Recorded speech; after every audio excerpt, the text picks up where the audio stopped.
오늘은 거절의 상처, 우울증, 열등감, 낮은 자아상, 고통, 역경, 그런 것들에 대해서 이야기 나누겠습니다.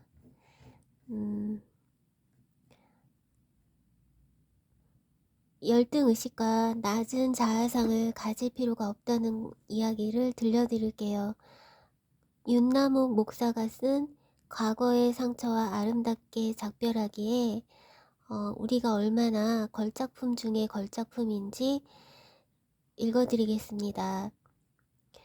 우리는 창조적 자아상을 회복할 필요가 있다. 우리는 하나님의 작품 중에 작품이며 걸작 중에 걸작품이다.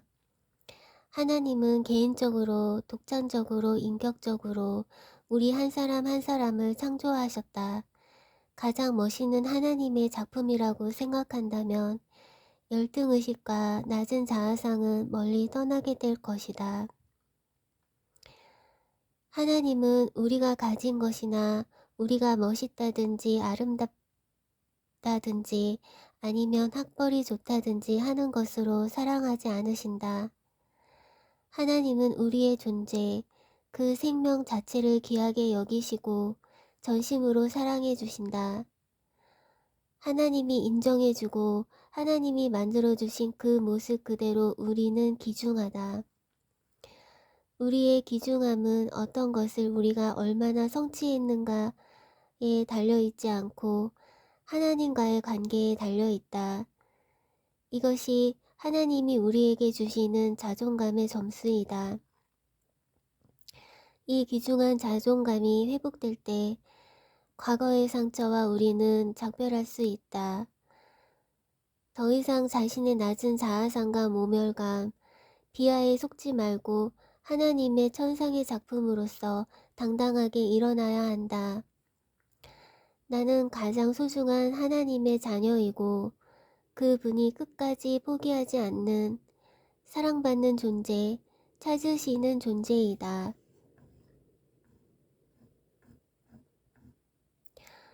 다음 글은 천국체험이란 책에 거절감을 치유받은 저자 주디 프랭클린의 이야기입니다.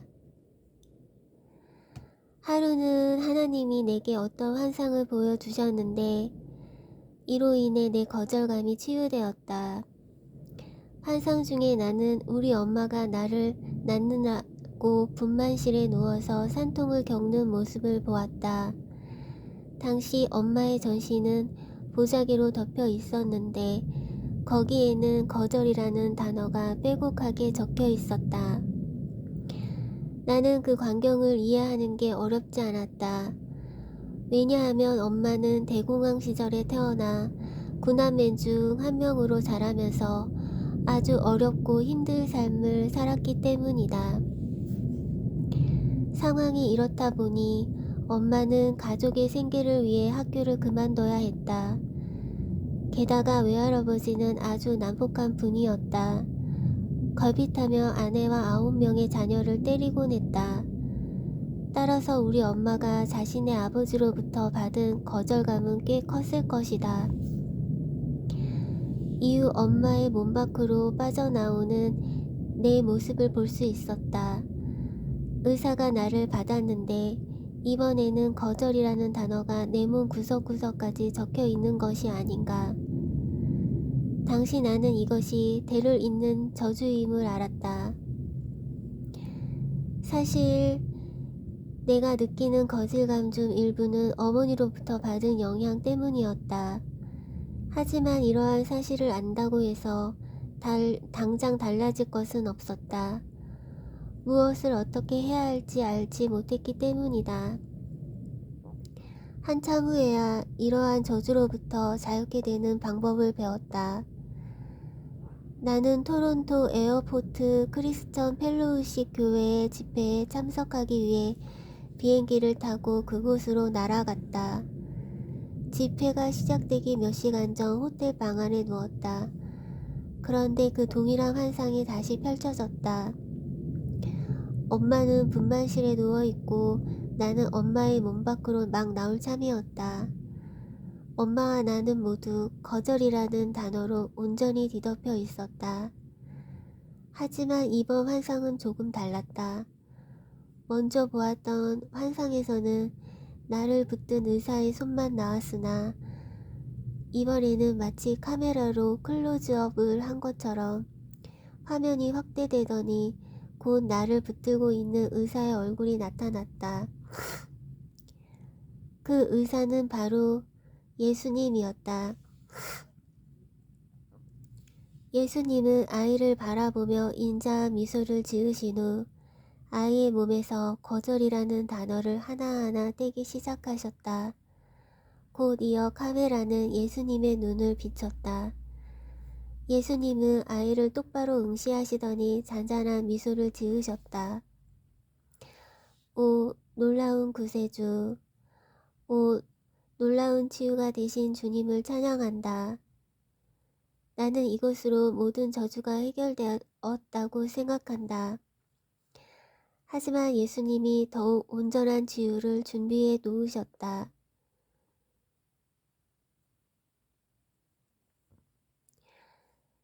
다음 글은 천국체험 책에 있는 저자 주디 플랭클린이 자기 연민과 우울증을 치료받은 이야기입니다. 욕실 문턱을 나서는 순간 자유를 찾은 이야기입니다. 아주 오래전 나는 우울증을 심하게 앓았다. 그때 자기 연민은 내 절친한 친구였다. 지금 내가 이야기하는 우울증은 얕은 증상의 우울증이 아니다. 내면 깊숙이 침투하여 존재감마저 잠식해버리는 깊은 우울증이다. 내 속사람은 완전히 절망감에 빠져버린 상태였다. 그러나 하나님은 특별한 사건을 통해 그 모든 증상으로부터 나를 구원해 주셨다. 나는 결코 그날의 사건을 잊을 수 없다. 욕실 문을 나서는데 갑자기 내면 깊은 곳에서 다음과 같은 외침이 울려나는 것이었다. 하나님, 이 우울증에서 나를 건져주세요. 그렇지 않으면 제가 어떤 일을 저지를지 저도 알지 못합니다. 나는 큰 소리로 울기 시작했다. 이것을 오해하지 않기를 바란다. 하나님을 부하 직원처럼 여기거나 하나님을 협박하여 내 소원을 관철시키려는 의도는 없었다. 다만 나는 하나님의 도움을 절실히 필요로 한 것뿐이었다. 나는 정말 간절한 마음으로 하나님께 도움을 요청했다. 바로 그때였다. 욕실 문턱을 나서는 순간 내 마음에 출처를 알 수 없는 자유가 찾아왔다. 그리고 바로 그 자리에서 우울증은 사라졌다. 그날 내게서 떠난 우울증은 이후 단 한 번도 나를 다시 찾아오지 않았다. 하나님이 주신 자유는 영원했다. 이것이 자유구나. 모든 그리스도인들이 이러한 자유를 함께 만끽할 수 있기를 바란다.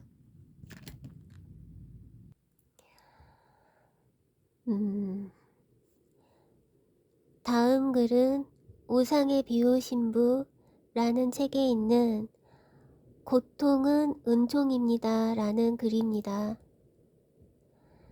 비유 신부의 한 영적 자녀가 신부에게 물었다. 신부님, 저는 지난 30년간 동안 고통스러운 생활을 해왔습니다. 겨우 집안일만 하는데도 너무나 피곤하고 아픕니다. 왜 저는 이렇게 고통받으며 살아야 합니까? 그때 비유 신부가 그 자매를 바라보며 이렇게 말했다. 고통은 크나큰 은총입니다. 하나님께서 고통받도록 당신을 선택하셨기 때문입니다. 당신이 지금은 이해하기 힘들겠지만 지금 받고 있는 그 고통을 통해 당신의 두 형제가 회개하고 변화될 것입니다. 그들은 지금까지 좋지 않은 생활을 해왔습니다.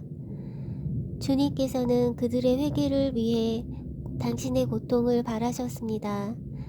이제 2년만 지나면 당신은 그 고통에서 해방될 것입니다. 모든 고통은 우리가 그것을 이해하든 못하든 은총입니다. 우리의 고통보다 하느님께 더 좋은 선물은 없으니 이 고통을 잘 참아 받으며 인내하십시오. 비우신 분은 2번의 수술에서 마취를 거절하였다. 그 2가지 이유는 전신 마취에 있는 동안 혹시라도 오상이 실험 대상이 될 수 있을지도 모른다는 염려 때문이었다. 마취를 함으로써 우상을 사람들에게 보여주지 말라는 장상의 뜻을 혹시라도 거스르게 될까 걱정했던 것이다. 그리고 다른 하나는 마취를 하지 않고 수술을 받음으로써 더 큰 고통을 하나님께 희생으로 바치겠다는 마음이었다. 2시간에 걸친 탈장 수술 중에 비오신 분은 너무 아파서 잠깐 정신을 잃었다고 한다. 깨어난 신부는 하느님 용서하십시오. 모처럼 제게 희생을 바칠 수 있는 좋은 기회를 주셨는데 이것 하나 제대로 참아내지 못했습니다. 라고 말하며 울었다고 한다. 비오신 분은 마취 없이 받은 탈장 수술의 고통 또한 자기에게 기도를 부탁한 누군가를 위한 희생으로 바쳤다. 비오신 분은 목에 도토리만한 한 종양을 떼어내는 수술을 받은 일도 있는데 이때도 마취를 하지 않았다.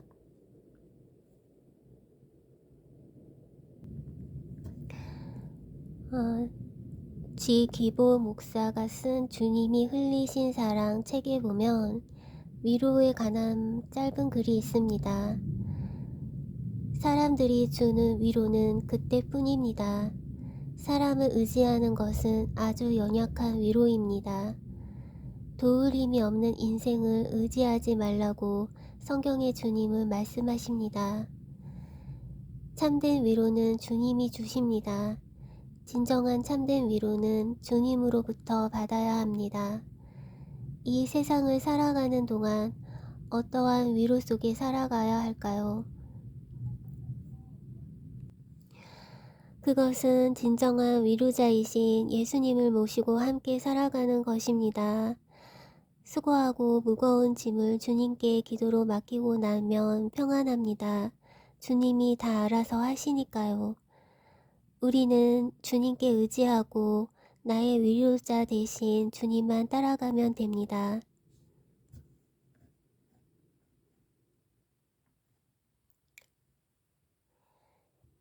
다음 글은 천주영 선교사의 역경이 나중에는 천국의 경력이라는 글입니다. 너무 힘든 삶이 많았다고요. 근데 그것을 잘 참아내면 천국에서는 그것을 경력으로 해주거든요. 천국에는 고난의 면류관이 있어요. 예. 천주영 선교사는 무릎에 고름이 가득해서 다리 절단을 해야 했는데 하나님께서 치유해 주신 적이 있고요. 엄마가 자신을 임신했을 때 먹을 것이 없어 굶기도 했고 아빠는 사례비를 받지 않는 목사였기 때문에 가난했으며 또 천주영 선교사는 청소년기 때는 한 학생으로부터 지속적인 왕따를 심하게 당했습니다. 그리고 태국으로 선교를 하러 갔는데